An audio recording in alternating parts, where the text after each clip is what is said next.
I'm going to share with you my 5 best tips in relationship astrology to determine compatibility. This video is geared primarily for romantic relationship astrology dynamics, but you can apply what I'm about to tell you to any relationship.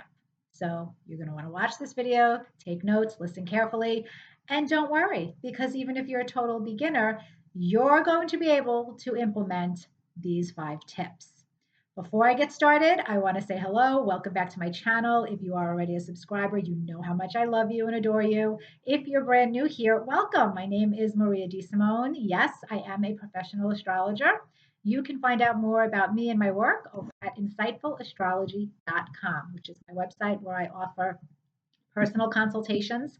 And I have an entire astrology school where I teach you astrology from the beginner's level all the way through advanced.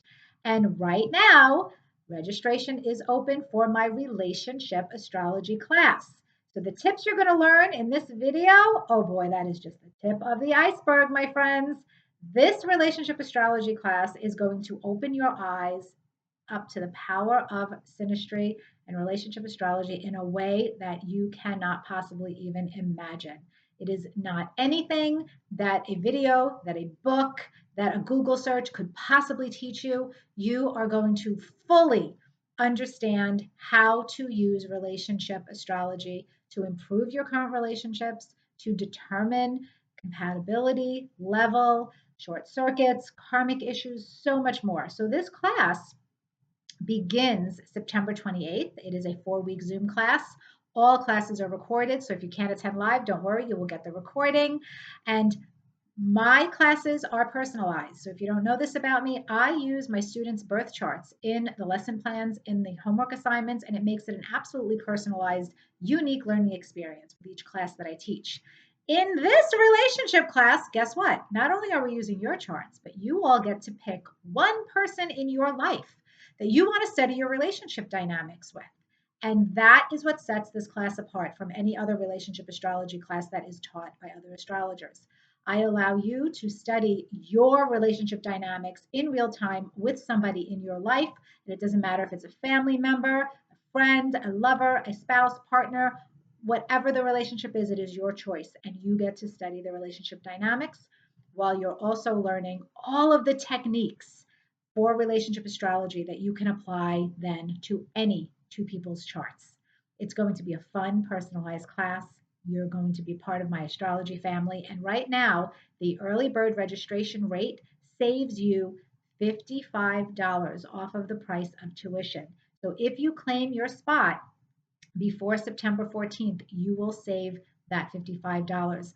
This is a class that I only teach once a year, folks, because for me, as an instructor, it is double the work since I allow 2 people's charts per person.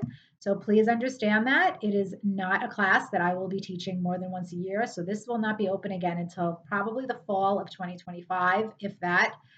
So if you already understand birth chart analysis up to the level of aspect analysis in a horoscope, this class is for you. I hope you consider joining. Now, let's get to those 5 tips. Okay. Tip number one, know the natal promise. You have to understand the birth chart that you are dealing with before you can determine anything about relationship dynamics.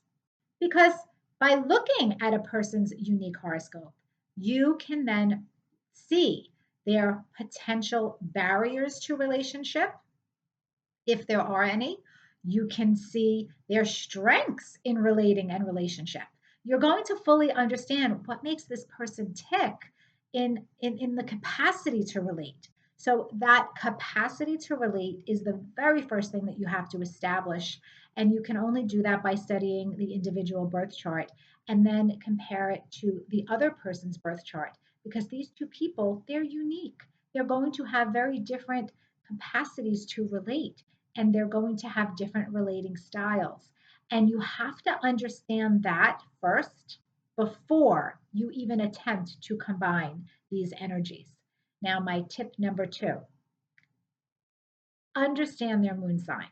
I want you to go right to the moon sign. I don't care what relationship it is. I don't care if this is personal, romantic, friend, business.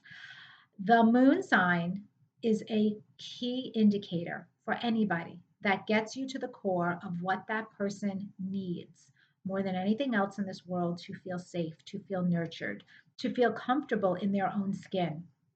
And it is everybody's not only birthright, but responsibility to their soul to make sure that those lunar needs are met. And this is a very instinctive part of our horoscope. So that moon sign becomes our most overwhelming need. And understanding what somebody needs at their core, if you can then honor that need in a genuine, authentic way, you are going a long way towards establishing relationship harmony with that person. So this can't be a disingenuous attempt because if you are studying someone's moon sign and you know that it's incompatible to you, to your needs, if it's clashing, if you have to sacrifice your needs in order to allow someone else's needs to be fulfilled, you already know there's a problem. And that problem is going to follow you throughout the relationship. So it is super valuable to understand both people's moon signs, what they need, what makes them feel safe, and to figure out, well, can these people honor each other's needs? Now, there are a lot of ways to determine that, and I teach you that in the synastry class.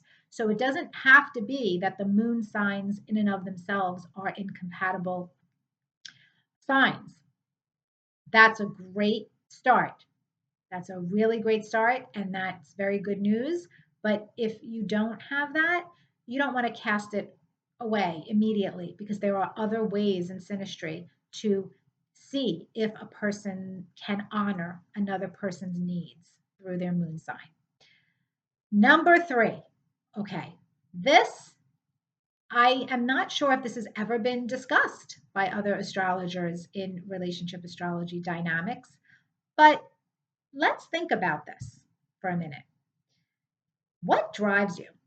What is your soul's most immediate purpose in this lifetime? What is it that you feel you are meant to be doing, that you're driven to do every single day of your life?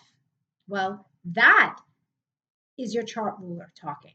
So the planet that rules your ascendant, the placement of that planet by sign and house will determine your soul's, your life's most urgent need in this lifetime.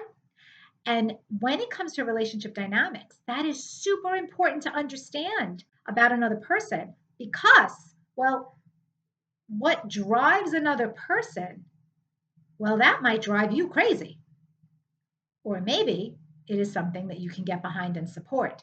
So, similar to having to figure out if you can honor a person's needs with the moon sign, if you can understand them and nourish them, the chart ruler becomes a critical component because you have to determine if these two charts can get behind each other when it comes to their life goals and what they are driven to do in this lifetime to accomplish. And the chart ruler tells that story. So the synastry connected to a person's chart ruler becomes very, very important. That's number three. Number four. Okay, this is more for romantic relationship. You've got to look at a person's birth chart and you've got to look at where they are in their cycles. And you have to figure out, is this person even ready for a relationship? Now, this is different from the natal promise. This is very different because number four is more about prediction. So the first tip is understanding the natal promise and the person's capacity to relate. But number four is seeing, well, are there supportive cycles happening now against this person's birth chart to promote relationship in the first place? Or are the cycles creating more of a barrier to relationship? You want to know that. You want to objectively see what you're getting into because you may be ready for a relationship. You may want a relationship and you may be very interested in this other person, but that person might be in a completely different place in their life. and they might not be ready for a relationship, interested in a relationship, able to give you what you are ready for. So you have to determine whether or not those two people are on the same page in their cycles, in their current cycles, in their predictive cycles, to see if if the door is even open. And last but not least, number 5. Okay, this is so important and so hard to do. I know it is so hard to do, but guys, I really want you to think about this. Do not date a birth chart, date the person. Please do not throw a person who comes into your life in the garbage because you don't like something you're seeing in their birth chart. That drives me crazy. It drives me crazy when people do this, okay? Why would you do that? Why? That's literally like judging a person for the car he drives or for the clothes that she wears. Come on now. What's beneath that? Discarding a person for their birth chart and dating the chart and not the person is a recipe for disaster. Let the person show you who they are through their actions, because that is the only way you're going to establish level in a birth chart.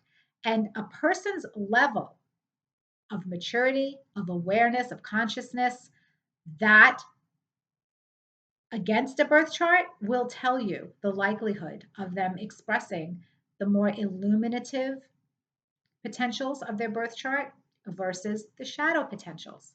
So please don't automatically run the other way just because you're seeing that this person has an aspect in their chart that you don't like. That's not fair to the person. And that's very judgmental for us as astrology enthusiasts, right? That's like saying, oh, she doesn't have this amount of money in her bank account, so I'm not dating her.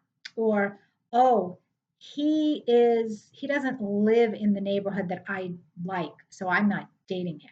Or she doesn't have the college education that I prefer, so nope, not happening. I mean, look, we all have qualities that we want in a partner that are must have qualities. And yes, I'm not saying to discard your must have qualities or to settle in any way. But at the same time, don't make a snap judgment based on a birth chart. Remember, that's just a piece of paper. It is the soul, the person that actualizes that horoscope. And you do have to give that person a fair chance to show you who they really are. So I hope these tips helped. Let me know in the comments if you've applied any of them already to your life, especially with dating, romantic relationships. And again, I would love to have you join me in that relationship astrology class. It's going to be a lot of fun. It's going to be so eye opening. We explore nuggets in that class that are beyond, oh, his sun is trine her moon, or this parent child relationship has a sun Saturn conjunction. Yes, we do all of that, but we do so much more. We're going to explore nuggets like the sun moon midpoint, the vertex, the asteroid Juno, Chiron, the nodes, karmic connections, what they are, how to determine the type of karma you have with a person, the past life connections. Oh, guys, we're going to do so much in this relationship class. It's going to blow your mind, and you're going to be amazed, and you're going to learn so much. And I fully believe that understanding relationship astrology in this way sets you up for success in all of your relationships.